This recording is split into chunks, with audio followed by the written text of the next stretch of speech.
Good morning दोस्तों। जैसे कि हम लोग भारतीय संविधान पढ़ रहे थे और भारतीय संविधान के तहत दोस्तों हम लोग चैप्टर 2 या पार्ट 2 सिटीजनशिप पढ़ रहे थे।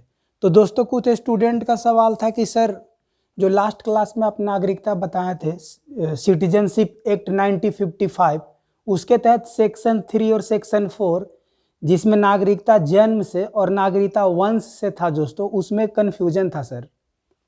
हम बोले ठीक है, मैं इसको देखता हूँ। तो सबसे पहले दोस्तों आप देखोगे, मैं बताया था कि संविधान के तहत जो नागरिकता लिया जाता था तो article 5, article 6, article 7, article 8 acquisition of citizenship, नागरिकता का अधिग्रहण। और फिर यहाँ पर दोस्तों नागरिकता का त्याग होता था आर्टिकल 9 और आर्टिकल 10 टर्मिनेशन, कि आपका नागरिक आर्टिकल 10 बोलता था कंटिन्यूएंस ऑफ द नागरिकता, आपका नागरिकता कब तक बना रहेगा उसका कंडीशन था। और वॉलंटरली अगर आप किसी आर्टिकल 9 बोलता था अगर किसी देश के नागरिकता एक्वायर करिएगा तो आपका नागरिकता खत्म होगा। तो ये था दोस्तों इंडियन कॉन्स्टिट्यूशन के तहत, भारतीय संविधान के तहत था और ये लागू था दोस्तों 26 जनवरी 1950। 26 जनवरी 1950 तक के पहले जो नागरिकता कैसे लिया जाता था, कैसे दिया जाता था, तो संविधान के तहत। बाद में दोस्तों इसमें हम लोग देखेंगे कि संविधान के तहत ही आर्टिकल 11 था, इसमें पार्लियामेंट के पावर था कि 26 जनवरी 1950 के बाद आप लोगों को नागरिकता कैसे दोगे। तो इसी के तहत दोस्तों एक नया एक्ट बना था सिटीजनशिप एक्ट 1955। इसके तहत भी दोस्तों देखोगे इसका सेक्शन 3, सेक्शन 4, सेक्शन 5, सेक्शन 6, 7 के तहत दोस्तों नागरिकता दिया जाता था, एक्विजिशन ऑफ द सिटीजनशिप। और सेक्शन 8, 9, 10 के तहत टर्मिनेशन ऑफ नागरिकता था, नागरिकता का त्याग। लेकिन आज दोस्तों जो प्रश्न था कि सर सेक्शन 3 और सेक्शन 4 में सर जो नागरिकता कैसे लेते हैं, बाय बर्थ और बाय डिसेंट, मतलब जन्म के आधार पे और वंश के आधार पे, उसमें कन्फ्यूजन था। तो दोस्तों इसमें कन्फ्यूजन था, तो देखिए ये सिटीजनशिप एक्ट 1955 जो 26 जनवरी 1950 के तहत है, इसमें दोस्तों जो सवाल था, इसमें 5 तरीका से नागरिकता मिलता है। पहला था बाय बर्थ सेक्शन 3, दूसरा था डिसेंट माने वंश के आधार पे, फिर तीसरा था रजिस्ट्रेशन माने पंजीकरण, चौथा था नेचुरलाइजेशन माने प्राकृतिकरण, और पांचवा इनकॉर्पोरेशन ऑफ द टेरिटरी मतलब बाहरी भूभाग को अर्जित करना। तो दोस्तों आज का प्रश्न है सेक्शन 3 और सेक्शन 4 पे। तो दोस्तों हम बताए थे कि सेक्शन 3 और सेक्शन 4 समझने के लिए, सेक्शन 3 बोलता है कि जन्म के आधार पे बाय बर्थ, और सेक्शन 4 बोलता है डिसेंट के आधार पे माने वंश के आधार पे। तो हम बताए थे दोस्तों लास्ट क्लास में कि भारत में जो भी जन्म लेगा तो उसको बोला जाता है जन्म के आधार पे, और भारत के बाहर अगर जन्म लेगा तो उसको बोलेंगे वंश के आधार पे।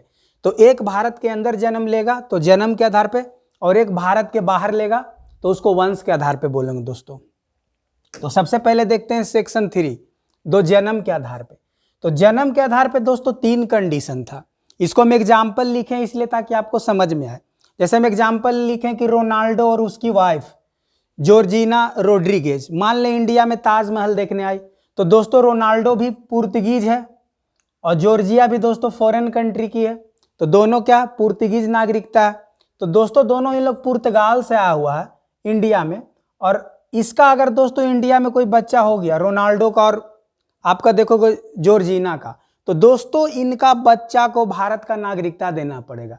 या दूसरा example Tom cruise American hero है और निकोल किडमैन इनकी वाइफ है, दोनों अमेरिकन है।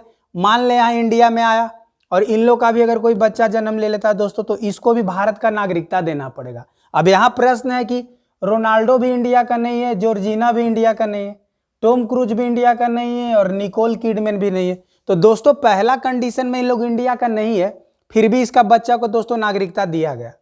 अब दूसरा कंडीशन क्या था, इसको सुधारा गया 1987 में, इसको सुधारा गया, नहीं बोला कम से कम एक इंडियन होना चाहिए। तो एक इंडियन का बात आता दोस्तों, तो एक मूवी था देखिएगा फना, जिसमें काजल इंडियन होती है, काजोल, और आमिर खान दोस्तों एक टेररिस्ट होता है, मतलब आप मान लो कि पाकिस्तानी है।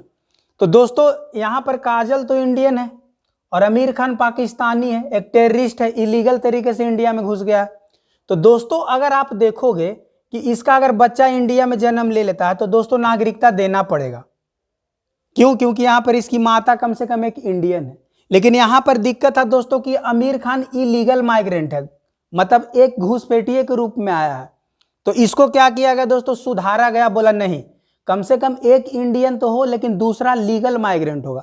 तो तीसरा कंडीशन में दोस्तों सानिया मिर्जा को और शोएब मलिक को देखिए, सानिया मिर्जा तो इंडियन है, सही है, लेकिन जो शोएब मलिक है दोस्तों ये लीगल माइग्रेंट है, क्योंकि इसके पास पासपोर्ट भी है और वीजा भी है और तब इंडिया में आया है। तो दोस्तों तीसरा कंडीशन में बोला गया कि एक भारतीय होना चाहिए और दूसरा लीगल रूप में इंडिया में आना चाहिए। तो यही दोस्तों 3 कंडीशन था जिसके आधार पे, जन्म के आधार पे नागरिकता दिया गया। अब देखते हैं दोस्तों वंश के आधार पे। तो वंश के आधार पे कहने का मतलब था दोस्तों जो इंडिया के बाहर पैदा हो रहा है।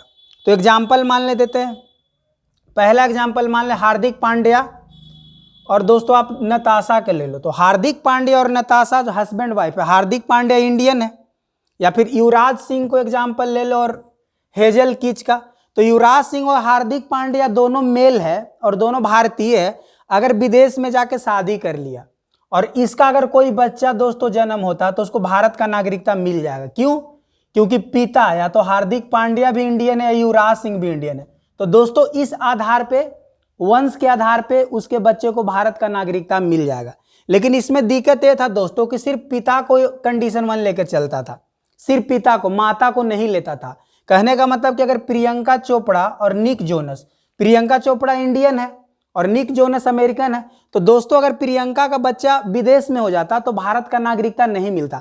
तो बाद में इसको संशोधन किया गया, आप देखोगे 10 दिसंबर 1992 को संशोधन किया गया, बोल नहीं माता को भी अगर प्रायोरिटी दिया जाए, माता से भी अगर कोई फॉरेनर में बच्चा होता तो उसको भी नागरिकता दिया जाएगा। तो दोस्तों पहले वाले में सिर्फ पिता के आधार पर नागरिकता था, सेकेंड वाला बोल दिया नहीं, माता और पिता दोनों में से कोई भी अगर इंडियन हो और बाहर में बच्चा जन्म लेता है तो नागरिकता दिया जाएगा। और तीसरा कंडीशन है दोस्तों कि फादर या मदर कोई भी इंडियन हो, कोई एक इंडियन हो, और दूसरा अगर उसका बच्चा लेकिन विदेश में पैदा होता है तो बच्चा विदेशी पासपोर्ट नहीं लेना चाहिए। मतलब बच्चा जो जन्म लिया वो किसी और देश का नागरिक नहीं होना चाहिए। और दूसरा 1 साल के अंदर आपको रजिस्ट्रेशन करवाना पड़ेगा कि नहीं भाई भारत का ही नागरिकता लेने वाला है। एग्जाम्पल के रूप में मान लें प्रियंका चोपड़ा और निक जोनस को अगर विदेश में बच्चा होता है तो प्रियंका चोपड़ा को 1 साल के अंदर ये बात बताना होगा इंडियन डिप्लोमेट से या एम्बेसी में कि नहीं ये जो बच्चा भारत का ही नागरिकता लेगा और ये अमेरिका का पासपोर्ट नहीं होल्ड किए हुए। तो दोस्तों यही दोनों में टेक्निकल अंतर था। बहुत बहुत धन्यवाद दोस्तों, थैंक यू।